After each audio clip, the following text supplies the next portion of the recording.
Hey now, welcome to the City Off Campus podcast with your two favorite hosts, Sammy Sommerfeld and Jack McFarland. Today we're joined by NBC Sports reporter Michele Tafoya. How's everything going with you? Great, guys. How are you? We're good. So my first question for you is kind of about how did you get into sports journalism and sports media? Jack and I are both journalism students at Iowa, and so I'm just kind of curious on how you kind of got into the field to start. Well, I didn't specifically study journalism in college, and I don't think you have to, but there's certainly nothing wrong with it either. I studied mass communications at University of California, Berkeley, and so I knew I wanted to do something in communications, and it just became clearer and more evident to me over time that sports was my passion. That's what I wanted to do. And so then I just put it all on the line. I applied to every job I could find. I applied to net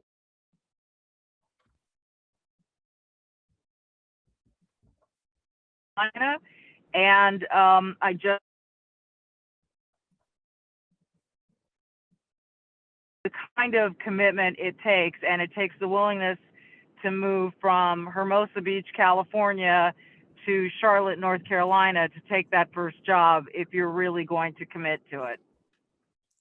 Yeah, so can my follow-up kind of is then how did you kind of end up in your, starting off with your first job to now, how did you kind of end up getting your role at NBC Sports and being able to cover primetime football and some of these other major sports you've gotten to cover? It, that old looking for a television job when CBS lost the NFL, the Tiffany Network lost the NFL to the upstart Fox broadcasting company way back. It was like I want to say 93 or 4, and CBS, all their talent left with the NFL. Not all of it, most of it. Jim Nance was one of the few people who stuck around because he loved doing the Masters, so he stayed at CBS. But at that point, then CBS Sports was trying to stay alive, and they had very small properties, and so they wanted to hire some really cheap young talent. And I happened to get an interview, and I went in there, and I just acted like I knew what I was doing, and they hired me the next day. And I'll tell you this: I had a lot of scars in my time at CBS of making a lot of mistakes on the air and off the air that are now scar tissue that have made me a lot stronger. But I just kept at it, and I just kept moving along. And so I went from CBS to ESPN ABC, and somehow Monday Night Football discovered me. I shouldn't say somehow. Al Michaels, whom I was working on the NBA with, recommended that I become the sideline reporter on Monday Night Football when he and Madden were still there. And so I got that job, and ultimately followed Al and company over to Sunday Night Football at NBC. None of it was as smooth and easy as I just made it sound. It was full of gut wrench and heart wrench and hard work and sacrifice and tears and sweat and you name it. But that's what it requires. And I now have some of the thickest skin I know of. Well, a lot of this heartache and hard work and all of this blood, sweat, and tears you've put into it, like football players in the NFL that you are a sideline reporter for, you have a bye week and you're on it right now. So, like, what are you doing just to like kind of take a step back and enjoy this time you have? It's funny. I don't think I could have done this 5 years ago, but I'm very, very grateful. I've been decorating the Christmas tree. I've been driving my daughter to soccer practice, going to her basketball games, hanging out with my son, hanging out with my husband, watching Yellowstone, and folding a lot of laundry. And it's really, really dull to some people. It's beautiful to me. I'm a real homebody, and so this has given me a great opportunity to spend some time just before the holidays getting ready for the Christmas season and for New Year's. Was there ever a moment in the beginning of your career where you had those thoughts of, man, I don't really know how much time I'm going to have for myself, for my family, and is this really cut out for me? Or have you always had that mindset of I'm going to do this? Like nothing will stop me from wanting to go as high as I can in this industry. I think the latter is probably closer to where I am on the spectrum. And there did come a point, believe me, after I got married, my values started to shift a little bit. And then when I had my son, my first child, I saw all I was missing. And by this point, I was 40. It took us a long time to have a child. And so it was really precious to me every moment with him. And at that time, I was covering both the NBA for ABC and the NFL on Monday Night Football. And I knew something had to give. I couldn't take being away from my little guy. I couldn't take it. And so I gave up the NBA, which was a difficult thing to do. It left a lot on the table, but it also freed me up for half the year. And fortunately, I had earned a position where I could stay afloat with Monday Night Football and then give the rest of the time to my son. And then my daughter came along, and at that time I had a full-time radio job as well, and I gave that up.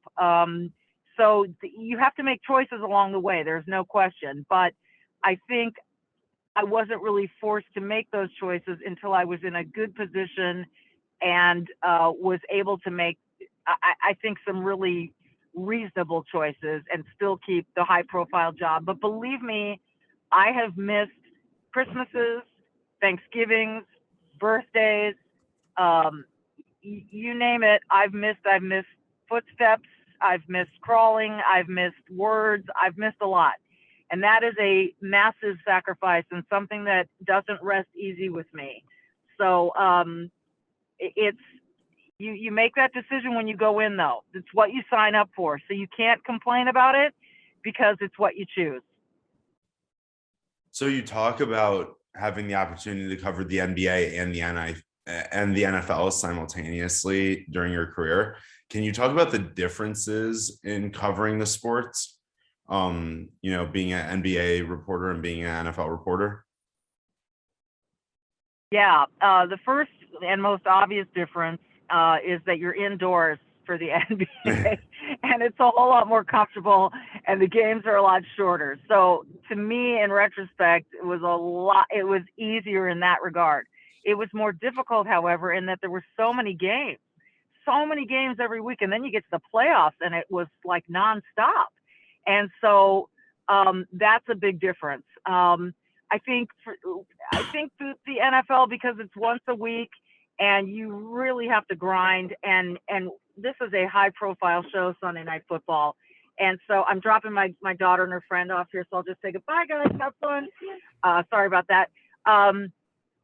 This show, Sunday Night Football, is as high profile as it gets in sports. And so every week feels kind of like you're preparing for a Super Bowl, honestly. And it's a lot of work to make it what we want it to be.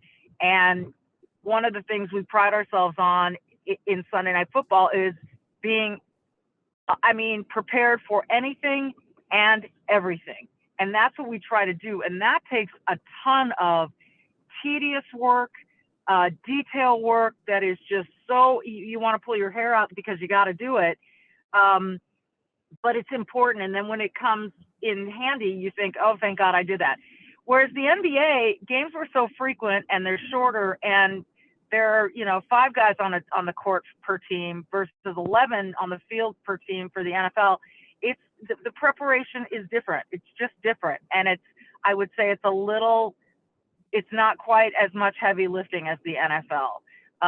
So for me, the NFL was always my first love, and that's what I wanted to cover. And I feel so grateful that I've been able to cover it for as long as I have.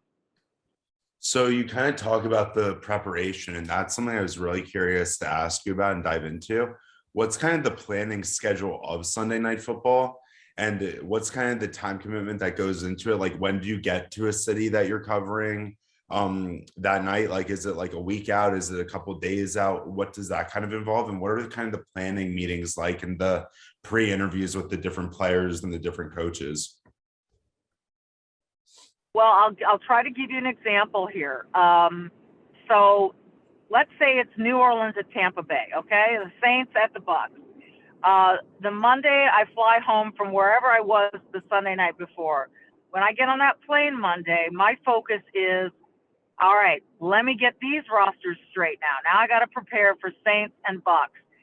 If I've had them once before in the season, it gets a little bit easier. If I haven't had them yet that season, it's a little bit harder. And so I'm making sure I know all kinds of details about players. And Chris and Al are doing this too. Chris is breaking down film, and Al is breaking down bios, and we're all doing our own things separately, but it's all going to mesh by the time we get together. During the week, I'm on the phone with players from each team. My producer and I decide who are the guys we really want to hear from, who has something going on, who's coming back from an injury, who's got a great story, who's a star right now that we're not going to get to in our general production meetings, yada, yada. So I'll interview like 3 or 4 guys from each team on the phone and have that stuff ready for me. We fly out on Thursday nights so that Friday we can go to practice. So in this case, it would be at Tampa Bay. We'd go to the Bucks practice on Friday, and we'd meet with Tom Brady and Bruce Arians and a couple other players that we all want to meet with. And that's everyone. That's producer, director, Cris Collinsworth, Al Michaels, and myself. And we sit in a room, or these days on a Zoom call, and we chat with these players on the stuff that we want specifically for our games. Now, keep in mind, all of that information that we're gathering, we are holding it for game day. We are not getting on Twitter and saying, Bruce Arians told us. That's just not how we roll. We're keeping our best stuff close to the vest for game night. The next day, Saturday, the Saints will fly into town. Again, in my example here, and we'll go and Zoom with them. So that would be Sean Payton, whoever's playing quarterback that week for the Saints, and a few other players. And we do the same drill. Then we have meetings, editorial meetings, sideline meetings, where we go through everything that we have that we think is good, that we like, that we want to try to get into the broadcast. Sunday morning, we wake up, we have breakfast together and meet and go through all the graphics that have been so painstakingly prepared by our graphics department, all the roll-ins we might have, the videotape roll-ins. And we go through it so everyone knows what we're looking at and what we've got prepared. And then we leave that meeting and everyone goes and approaches their day the way they need to before we leave for the stadium together. We usually get to the stadium about 3 hours before kickoff. Do last minute preparations, of which there are many, and then the game kicks and off we go. So you kind of talk about Chris and Al and you know yourself and you guys doing a lot of stuff together, being very collaborative. What's kind of that team dynamic like between the 3 of you? Oh my gosh, we've become, well, we're family at this point. I mean, really, we really are. It's I respect those two so much, and we enjoy a really good relationship because we know we're working hard for the same goal. We're all working hard to make the show the best that it can be. And that's the same with our producer, Fred Godelli, and our director, Drew Esikoff, and really every single solitary person on our crew. We've all, our producer, Fred, has set a really high bar, and we all want to clear it. And so we all work really hard together. And I think there's just a mutual respect for how much that takes every single week. We have a blast together. Everyone asks me what's the most fun thing about, working on Sunday Night Football. It's going out to dinner with Al and Chris and the group. It's sitting in a car with those guys on the way to a game and yammering and telling jokes. And that's the stuff that is great and that helps build that on-air camaraderie. Once the game kicks, those two are up in a nice warm booth eating sushi, and I am on the sideline freezing my tail off. And so, we joke about that too. But it has to, that connection has to be there so that when we do interact during the game, hopefully there's a sense that we're all in it together. One of your accomplishments, and I'm going to call it an accomplishment because I thought it was really cool that you did in 2006, was you combined, like you said, you've done NBA and NFL, but you did it in a little double whammy. You worked the Lakers Heat game, and then you did the Jets Dolphins Monday night game that same evening. That week of preparation had to have been really like unique because you said you've got to get so many rosters and everything squared away. Like, what was that like for you? And did you ever have a moment you're like, man, I'm way in over my head? I never thought I'm way in over my head, but I did say I don't think I'll ever do this again because the amount of work was ridiculous, and then the energy that it requires, the energy to be on the air, and you're kind of, as a sideline reporter, you're on call through the whole game. You never know when your opportunities are going to come, and you never know what's going to happen next. It's live television, it's a live action event. And so as much as you are prepared, you don't know what's going to happen. And so the game just has to happen, right? So on that day, doing two of them, I just remember being flipping exhausted by the end of it. And that's about all I remember, is that it was a ton of work and it was really exhausting, but it was a fun experiment. It really was fun. Was it your idea to do that, or did somebody put you up to it and say, do you think you could do this? I think that it just happened that those two events fell on the same day and they were in the same city. And we thought, well, why not? I mean, Right. it's really logistically it's possible. So why wouldn't we, why wouldn't we do it? So yeah, I don't think I would have had it any other way. I wouldn't have wanted to miss either assignment. Right. And you've worked in so many different sports, conferences, leagues, you name it. Well, what's been one very rewarding experience that you've had in your career that you might not say is a highlight, but it's one where you can take a step back and say, I really enjoyed this 3 hours or however long an event took? Gosh, that's a really good question. I mean, I can remember, this is high profile, so I guess it doesn't really count, but the Olympics in Rio, when I was doing swimming, and it was Michael Phelps' final Olympic Games, was ridiculously fun. I would leave that aquatic center each night and think to myself, I can't believe this is my job. Like, I can't believe this is quote unquote work. I remember that, but that is high profile. But it was so fun and it was so gratifying. I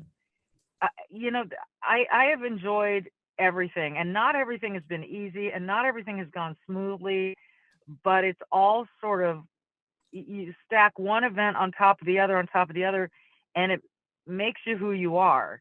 And I'm telling you, it ain't easy. And everyone will tell you that. I spoke to someone today who was asking me, how do you get over it when you make a mistake on the air? And it's really hard. It's like a quarterback just threw a pick. Now, the difference is the quarterback's going to get right back on the field and get another opportunity. You don't always get that during a game as a sideline reporter. So you don't want to make those mistakes. Those are the hard moments. Those are really difficult, but they build your character. And without adversity, you live a really dull, boring life. So I would say anyone who's afraid of adversity, why would you shortchange yourself like that? Why would you shy away from the dangers of whatever it is you want to do? There's stuff that happens, and it just, if you handle it the right way, it makes you better. I think every broadcast I've ever done has added a layer to that. Has there ever been a moment, like a lot of people say there's a welcome to the NFL moment, but did you ever have that moment where it was welcome to broadcasting or welcome to live TV, where you were just taken aback? You were like, wow, this actually just happened to me. Well, yeah, I made a lot of mistakes early on. And I have to own all of them. Some of them, I just was, I was just new to it. I was pretty green. All the television I had done up until before I showed up at the network level was like recorded stuff. It wasn't live. Anyone who tells you live TV, see, the people who are good at live TV make it look really easy. And so then I think people think, oh, that's an easy job. I think I'll do that. And then you find out it is not easy. I mean, I covered Nebraska winning a national championship one time, and I started doing this sideline report. And it was the first time I didn't know how to get out of the report when the play started. So normally you know how to get out of a report, you know how to throw back to the play-by-play guy, I'll finish after the play, or you just know how to wrap sooner. I didn't know how to do that early on. I didn't know I could do that. I just didn't have the mechanics down. And so fortunately, Jim Nance just interrupted my report and started talking over me because, someone was running for a touchdown. And it was uncomfortable, and it was awful, and I hated it. And that wasn't the last time. But I'll tell you this, I never made the same mistakes twice. And that's what I would encourage people. If you make a mistake, you learn from it. You're probably not going to make it again. And that makes it a worthwhile mistake. You have to learn that way. So anyway, I've had those moments, believe me, I've had those moments. Talking about challenges, one thing I wanted to ask you about was the experience last season reporting during a pandemic and empty football stadiums. What was that kind of like, working the sideline when, there's not much fan or crowd noise to really have to work over, any, normal NFL environment? The NFL environment was just so different. What was that experience kind of like last year for you? Well, it was unique for sure. It was history making for sure. Going into it, honestly, from week to week, we didn't know if we were going to make it through the season. We didn't know if, at some point they might say, oh, let's open it up again. Or at some point they might say, nope, we're shutting the season down. Too many people getting sick. We did not know. And so, we had our ritual testing every week. We had to get tested twice a week. And then show up at these stadiums that were eerie because they were just dead quiet, with a couple of exceptions. Kansas City had some fans there, but it was eerie. I was not allowed on the sideline. I had to work from the front row of the stands, which was different. So my conversations with players and coaches were very limited and different. It was a challenge for sure, but by the end of it, it was sort of, we had this sense that I can't believe we made it through an entire season. This is crazy. How did this happen? So you just kind of put your head down and went week to week. We had one game. It was a Thanksgiving night game that got postponed till the following Wednesday because Lamar Jackson and a lot of the Baltimore Ravens got sick, got COVID.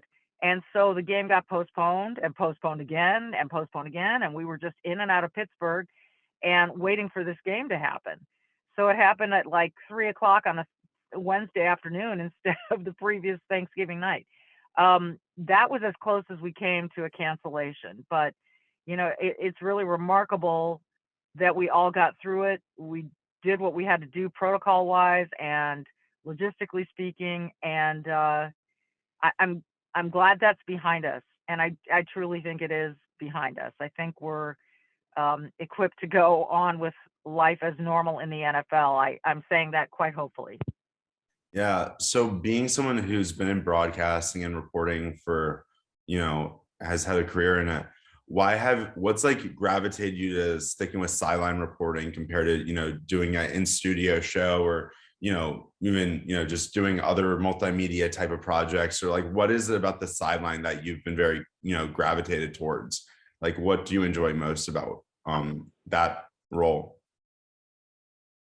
I love the excitement of live television. I love the excitement of not having a teleprompter in front of me and having to rely on the moment and the stories that are breaking and just fitting into that puzzle. But, truth told, I love my crew. I mean, I'm working with Al Michaels. I'm working with Cris Collinsworth. I worked with John Madden. I'm working with the best producer and director sports television may have ever known. I'm working with a legendary group, and that's hard to walk away from. So, in those moments where I'm freezing on the field, would I trade it? I don't know. there's certainly moments where you think, shoot, it'd be a whole lot easier to be indoors and drinking a coffee right now, and reading off of a teleprompter. But it hasn't. You don't always get to choose where you wind up. I mean, I would have chosen probably a very different path to get where I am, but you roll with it. And then once this crew found such an incredible chemistry, and we've been on a roll together, number one show on primetime for 10 straight years.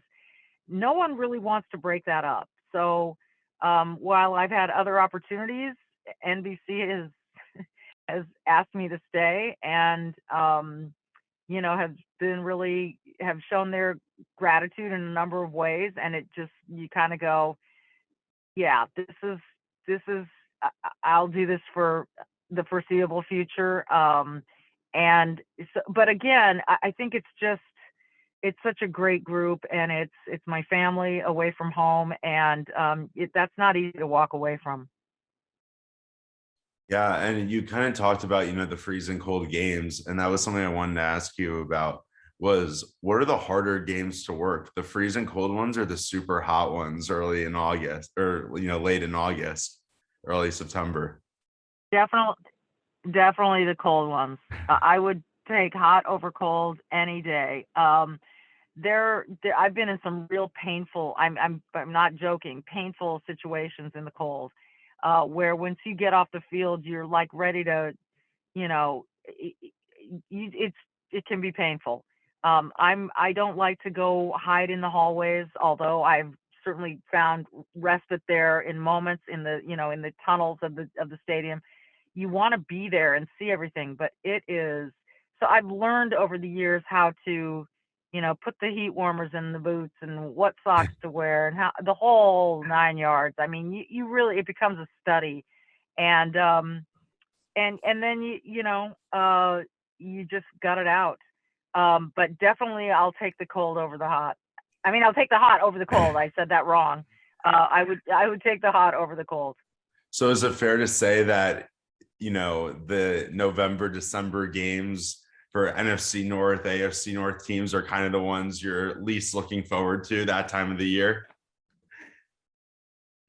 Well, this year is unique. This is the first time in my career that NBC said to me, look, you're coming off the Olympics in Japan. It's a longer season now. We have 17 games, which for us means it's an 18-week regular season because we do the bye weeks. Plus we have preseason. Plus this year we have the Super Bowl. Mhm. It's a really long season for us. So they said, Michele, you can have 4 games off. How about that? And I said, yes.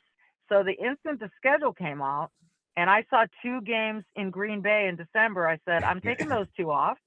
And, I swear to you, I worked on Thanksgiving because it was in a dome in New Orleans rather than the following game in Baltimore. I swear to you, they said, you sure you want to work Thanksgiving? I'm like, yeah, it's a dome. I'm not giving up a dome game. I'll give up the following Sunday in Baltimore. So it gets to a point where you are just over it. No matter how exciting the game is, if you give me a chance to give up 4, I'm giving up the 4 coldest games I can. That's amazing. And I have 2 final questions, and then I'll let Jack wrap up. But one of my final questions for you then is, you kind of talk about the 18-week season and NBC as the Super Bowl this year.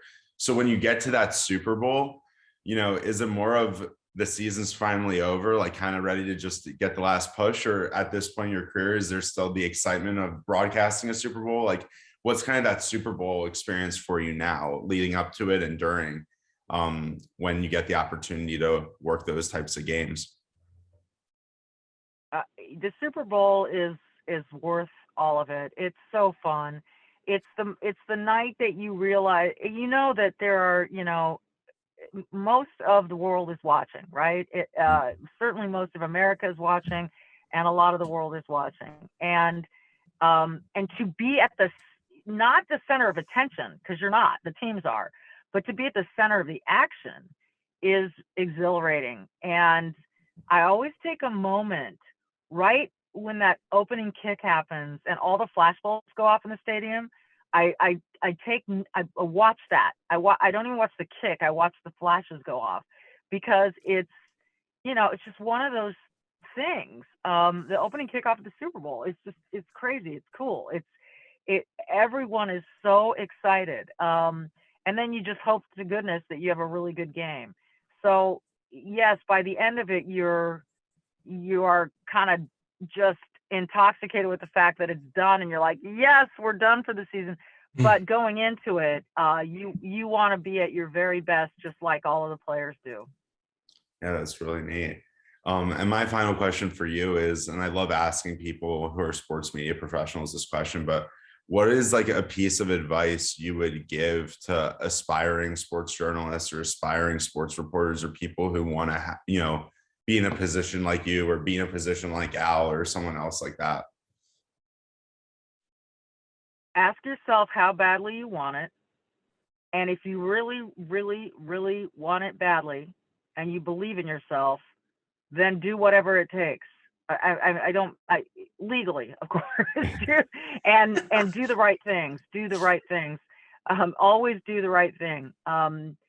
It's easy. There are a lot of people in this business who could be nicer than they are. Certainly no one that I work with. I love my crew, but I've witnessed it, and I've witnessed it ruin careers. And I'm not exaggerating. Be easy to work with. Be good to work with. Be willing to do anything with a smile on your face. And then be willing to work your butt off, because that is what distinguishes the people who succeed from those who may not have the same level of success. You've got to be willing to work your butt off. And then the other thing I would say is you've got to be yourself. You've got to be authentic. People can see when you're not authentic, and it just doesn't work on the air if you're trying to be someone or something that you're not. That it just doesn't work. You can see right through it. You don't feel comfortable with that announcer. You've got to be yourself. And then I'll just throw in one more. Always watch yourself back or listen to yourself back after whatever you do, whether it's a demo tape or an audition or whatever, or practice. Be critical of yourself. You've got to apply that self-criticism in order to get better. One thing I left out of each weekly preparation, one of the things we do is we go through the previous week's game and we nitpick at everything that I did, from the opening on camera to the halftime to the post game. We nitpick everything. And the nice thing is my producer's kind enough to pat me on the back when it's good. But when we've missed an opportunity, we acknowledge it as a group. And the ultimate responsibility is mine. That's me out there. I'm representing everyone. It's coming out of my mouth. So if I screw it up, that's on me. Be willing to do that. Be willing to put yourself out there and say, I screwed that up. I can be better. I can do this better. How do I get better at that? So those are just a few things I would say, but you got to want it, man. You really do. It's a grind. And my last question is going to be a follow-up to that. When you rewatch it and you notice that you missed an opportunity, what do you exactly mean when you say that you realize that you've missed an opportunity while watching it back? There are moments maybe in a post-game interview, and that's a really good question. These have all been good questions, but this one is important, where you, in the middle of it, for whatever reason, an instinct came to you that I should follow up right here. I should ask him what he meant by that, or I should ask the camera. I'll give you a quick example. Dawson Knox, tight end for Buffalo. We had him on Thanksgiving. He was part of the post-game interview. He had taken off his gloves by this point. He had had surgery on his hand like 4 or 5 weeks before, and his hand was ginormous, and it still had the stitches. You could see it. In fact, it kind of looked like a little football with the stitching. And I noted that. What I should have done is said, can we get a camera to zoom in on Dawson's hand? And that would have made that interview that much better if everyone in the audience had seen what I saw. But I didn't do it because I kind of thought, well, if the director wants to do it, he'll do it. I should have done it. That was a missed opportunity on my part. It's those little tiny things where someone says something and your gut says, should I follow up? And maybe your producer has said to you, you got to wrap. But you know in your gut you need to follow up. Your producer will probably forgive you for that if it's a really good open opportunity. It's usually stuff like that where you had a chance to ask a follow-up, or you had a chance to interject a comment that you just self-edited, or you just said, I don't have time, or something like that. Now, that has to happen on the fly. It does. It's part of the process. But there are times where you think, damn, I should have just asked this, or I could have asked this better, or that question could have been so much more cleanly presented. It's every little thing. We are constantly polishing. I see, Michelle. Well, we can't thank you enough for taking the time and talking to us, and honestly, to get a look behind the scenes of, you have one of the most notable jobs. A lot of people in America see you every single week, and a lot of people were wondering, well, where's Michelle? Like, where is she? And to hear that you are enjoying this bye weeks is phenomenal. And we cannot thank you enough for taking the time to come on. Like always, guys, not the same time, same place. We will see you guys later.